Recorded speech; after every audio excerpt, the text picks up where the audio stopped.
Hello दोस्तों, आप सभी लोगों को मेरी तरफ से नमस्कार। जय भीम, नमो बुद्धाय। हमारे परम पूज्य बाबा साहब भीमराव अंबेडकर जी बताते हैं कि बड़ौदा राज्य के महाराजा सयाजीराव गायकवाड़ जी एक बहुत ही दयालु, प्रवृत्ति एवं प्रगतिशील विचारधारा रखने वाले, एक प्रगतिशील सोच रखने वाले इंसान थे। महाराजा जी समाज के शोषित, वंचित एवं उपेक्षित वर्गों के कल्याणकारी कार्यों को करने में बहुत ही रुचि रखते थे।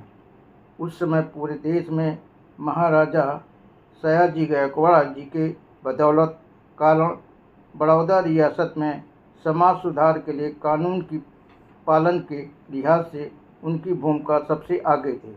बड़ौदा नरेश स्वयं तो प्रगतिशील विचारधारा रखने वाले थे और साथ साथ एक समाज सुधारक के रूप में भी जाने जाते थे, लेकिन बड़ौदा रियासत ऊंचे ऊंचे पदों पर बैठे नुमाइंदे, आला अफसर प्रजा की घोर जातिवादी विचारधारा रखने वाले थे तथा पुरानी रूढ़वादी विचारधारा के अनुसार ही कार्य करते थे। कारण से बड़ौदा रियासत के महाराजा सयाजी गायकवाड़ भी कट्टर जातिवादी विचारधारा वाले एवं पुरानी रूढ़वादी सोच रखने वालों के समक्ष महाराजा जी की भी बात नहीं मानी जाती थी।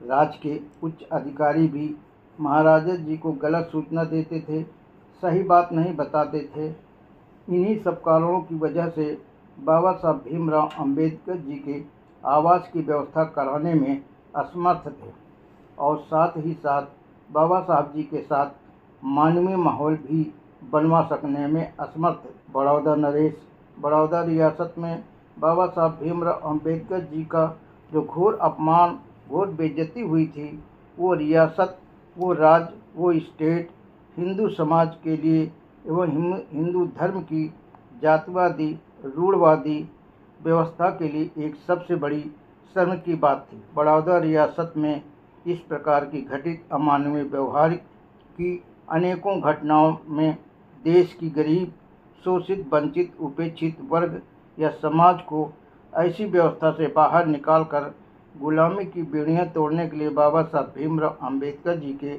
जातवादी रूढ़वादी विचारधारा रखने वाले के प्रति उनका विद्रोह दिन प्रतिदिन और भी बढ़ता जा रहा था। प्रकार की समाज में फैली कुरीतियों जैसे जात पात, ऊंच नीच, छोटा बड़ा, अमीर गरीब की जातिवादी रूढ़वादी व्यवस्था को बिना बदलाव किए शोषित, वंचित, उपेक्षित वर्ग का भला हो पाना मुश्किल था। इसलिए इस व्यवस्था को बदलना अति आवश्यक हो गया था। बीए की डिग्री हासिल किए जाने तक न जाने कितनी बार अपमानित होना पड़ा था तथा बड़ौदा रियासत में जब नौकरी करने गए थे तब भी उन्हें अनेकों बार तो कहीं जात के लेकर ऊंच नीच, छुआछूत, जात पात के कारण उन्हें पग पग पर, कदम कदम पर, प्रत्येक मोड़ पर प्रतिदिन अनेकों बार से अपमानित होते रहते। फिर भी वे कभी भी अपने लक्ष्य से,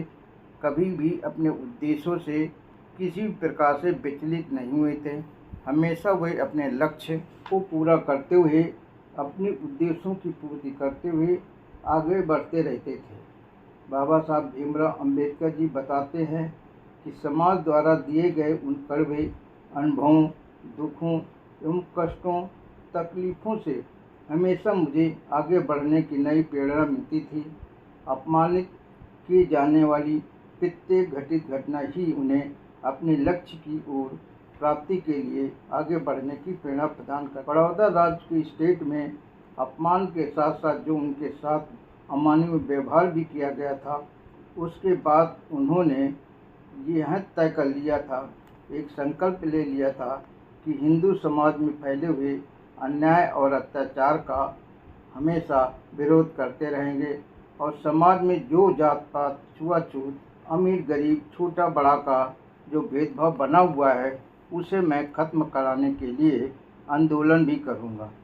उन्होंने काफ़ी सोच विचार किया था।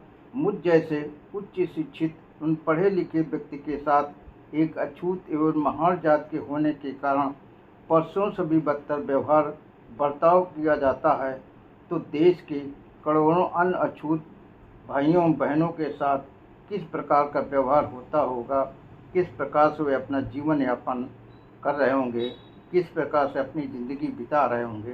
बाबा साहब भीमराव अंबेडकर जी संकल्प लेते हुए कहते हैं कि यदि मैं छुआछूत, ऊंच नीच, छोटा बड़ा, अमीर गरीब के भेदभाव को खत्म करने के लिए कुछ नहीं कर सका और अपने अछूत भाई एवं बहनों के लिए उनके मानवीय अधिकारों को नहीं दिला सका, पढ़ने लिखने वाली ज्ञान साधना उन गरीब, अछूत, शोषित, वंचित लोगों के लिए कैसे लाभ मिल सकेगा और मेरे जीवन की सार्थकता का क्या अर्थ रहेगा, क्या मतलब होगा।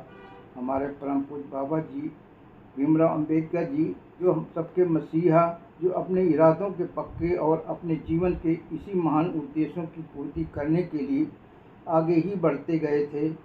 ऐसी परिस्थितियों से इन्हीं दिनों बाबा साहब जी को सौतेली माता, जिनका नाम था जीजाबाई, के अधिक दिनों तक बीमार रहने के कारण उनका देहांत हो गया था। बाबा साहब जी ने सौतेली माता का विधिपूर्वक क्रियाकर्म भी किया था। उधर केलेस्कर गुरुजी ने अलग से प्रोफेसर जोशी को चिट्ठी लिखकर सूचना भी दे दी थी कि डॉक्टर भीमराव अंबेडकर अमुक या फला गाड़ी मतलब रेलगाड़ी से पहुंच जाएंगे।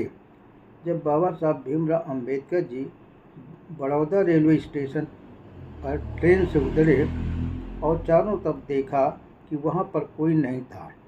बाबा साहब जी ये सोच रहे थे कि प्रोफेसर जोशी का कोई नौकर आएगा और सामान उठाकर प्रोफेसर जोशी के घर तक ले जाएगा, लेकिन ऐसा नहीं हुआ। प्रोफेसर जोशी का नौकर तो ज़रूर आया था, लेकिन सामान के उठाने के बजाय उसने प्रोफेसर जोशी द्वारा दी गई डॉक्टर भीमराव अंबेडकर जी को पकड़ा दिया था। प्रोफेसर जोशी ने उस चिट्ठी में लिखा था, आप मेरे घर ना आएँ तो आपके लिए बेहतर होगा। मैं तो प्रगतिशील विचारों को मानने वाला हूँ और मैं छुआछूत, जात पात, ऊंच नीच को नहीं मानता हूँ, लेकिन मेरी पत्नी पुराने विचारों अर्थात छुआछूत, जात पात, ऊंच नीच का भेदभाव मानती है, इसलिए वो आपको मेरे घर में रहने के लिए किसी भी कीमत में पसंद नहीं कर सकेगी। इस प्रकार की चिट्ठी को पढ़कर बाबा साहब भीमराव अंबेडकर जी के सामने जैसे चिंताओं का पहाड़ ही टूट पड़ा था। आशा या उम्मीद की जो एक धुंधली सी किरण या रोशनी की नज़र भी आ रही थी, वो भी एक झटके में टूटकर बिखर गई। ऐसी परिस्थिति उत्पन्न हो जाने के कारण आखिर में बाबा साहब भीमराव अंबेडकर जी को मजबूर होकर, विवश होकर वे पुनः बड़ौदा रेलवे स्टेशन से ही अपने घर बम्बई लौट आए थे। क्योंकि बाबा साहब भीमराव अंबेडकर जी एक समाज सुधारक भी थे, कुशल नेतृत्व करने वाले राजा की तरह थे और वे दयालु प्रवृत्ति के भी थे। पद लिखे, शिक्षित एवं विद्वान भी थे, लेकिन धर्म की ऐसी जात व्यवस्था के आगे मजबूर होकर उन्हें बड़ौदा रियासत के महाराजा सयाजी गायकवाड़ की राज की राजधानी से हमेशा के विदाई ले ली।